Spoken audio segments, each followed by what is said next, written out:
Stewie Griffin came into this world alongside a map of strategic places to bomb in Europe. I think it's safe to say he's an evil baby. Not always, mind you, he has good moments as well. He enjoys good music and has tender moments with every member of the family, even Lois. That said, I think everyone agrees that heartfelt moments don't cancel out violence, extortion, and flat-out murder. And even if they did, there's more moments of evil than nice ones, by a wide margin. But Stewie's evil machinations don't happen all willy-nilly. He plans and calculates. The episode where he kills Lois was a computer simulation to see if he could succeed at the plan. That's admittedly not satisfying from a narrative perspective, but it shows us the lengths Stewie goes to in order to make sure his plans work. So let's celebrate some of these dastardly plots and plans. My name is Tim, and today on Channel Frodo we're counting down the top 9 Stewie schemes from Family Guy. Let's get started. Number 9, killing Bertram. Bertram is like the younger brother Stewie never had. Not exactly, but they do share similar genes. Stewie first tries to kill an unborn Bertram to prevent his birth. Stewie likes his status as the youngest and doesn't want to share. Through this encounter, they learn to respect each other. They're both evil, domineering children. In a way, Bertram's evil enough that Stewie not killing him is almost evil somehow.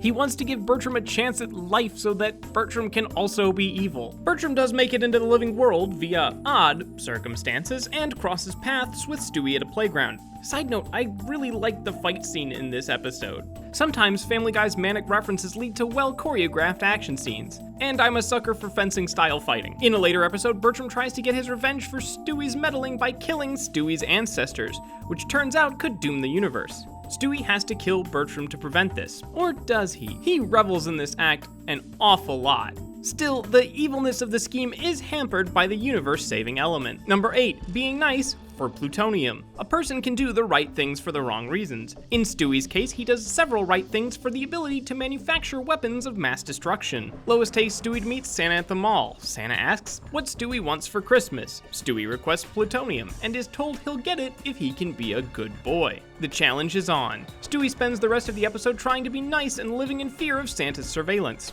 Silly Stewie. Santa doesn't install hidden cameras in the tree ornaments. That's what the elf on the shelf is for. The plan works. Stewie gets plutonium for Christmas in a cardboard box that doesn't have radiation protection of any kind. I mean, I'm willing to give Christmas magic the benefit of the doubt to an extent, but Stewie marvels in the glow of a radioactive substance way too long for someone that smart.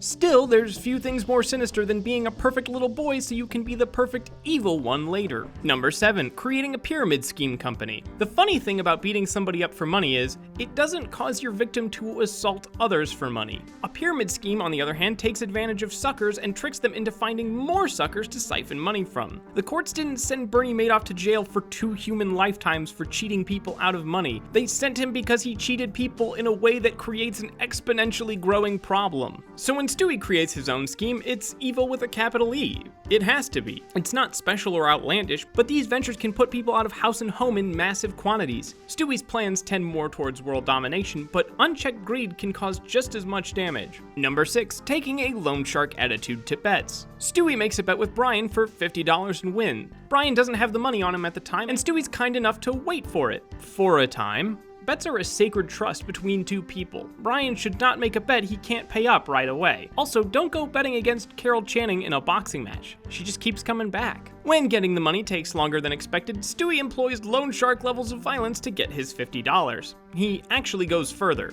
I don't think loan sharks make use of flamethrowers. These scenes are hard to watch. Between bullets, flamethrower fuel, and a golf club, Stewie spends way more than $50 anyway.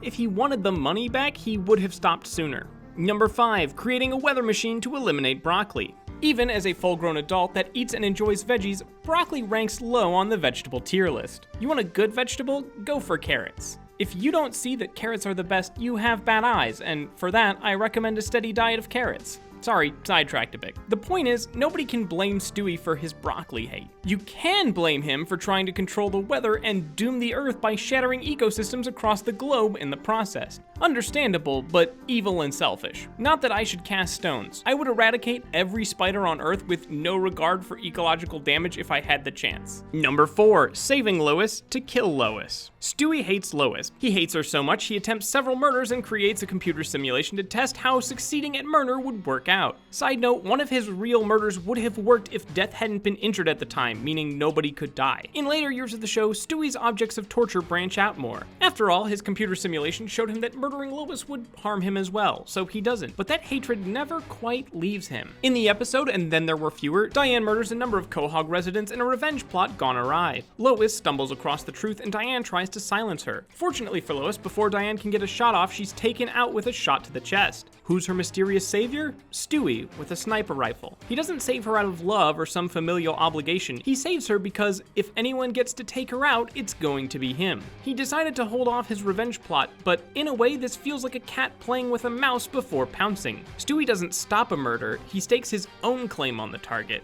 Number 3, freezing the nicest security guard ever. Few things scare Stewie, but when he turns 1 in Chitty Chitty Death Bang, he fears the man in white, aka a doctor, will try to undo his birth. He runs away from home only to have a security guard stop him from fleeing by plane. The security guard doesn't know the stakes, but encourages Stewie to face the man in white head on. Peter and Lois don't make the best parenting duo, so this might be the closest thing to a fatherly bonding moment Stewie gets. How does he repay this wise old sage? Simple, freeze him in carbonite. After all, he's a witness, and he did impede Stewie. Stewie can't have him get in the way once again, so he takes the villain option. It's mercy by his standards, but it's also mercy on the path to murder a doctor. He misunderstands the doctor's purpose, sure, but still evil. By the way, he succeeds in the murder, sort of. A cultist comes into their house with intent to kill. Stewie assumes he's the man in white and murders him after some psychological torture. The cultist doesn't have the moral high ground here, but murder with a heavy helping of collateral damage is still evil. Number 2, killing New Brian. When people try to express how evil someone is, they often fall back on an old standby. So-and-so kills puppies. Stewie torments Brian on a regular basis,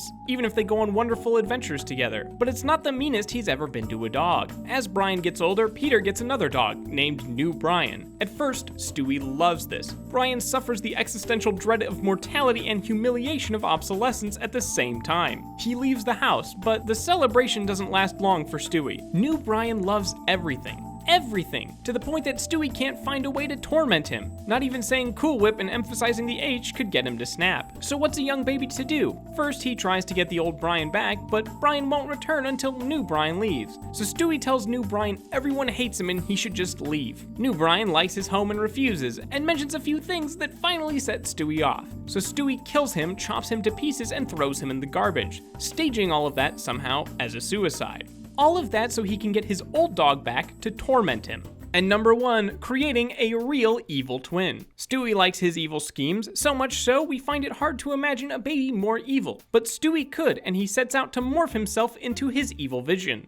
It doesn't work exactly as he hopes, creating an evil clone of Stewie rather than modifying the original. When other evil plans involve things like murder and mind control, how can creating life rank the highest? Because the scheme proves that Stewie wants to do worse things. Things so evil his mind can't comprehend them. I don't know what that looks like. Stewie doesn't know what that looks like either, but he wants to know. He tries to cross that threshold. Trying to eliminate broccoli by destroying weather patterns is selfish, but understandable. Ruling the world seems pretty rad, so it's evil, but understandable. Pursuing evil for its own sake, though, that is the single most evil thing I can think of. Thank you for watching the top 9 evil schemes of Stewie Griffin. If you like this video, you might also enjoy these other videos. You can click the links in the annotation to go to those now. Also, be sure to subscribe to Channel Frederator to see more videos dropping every week.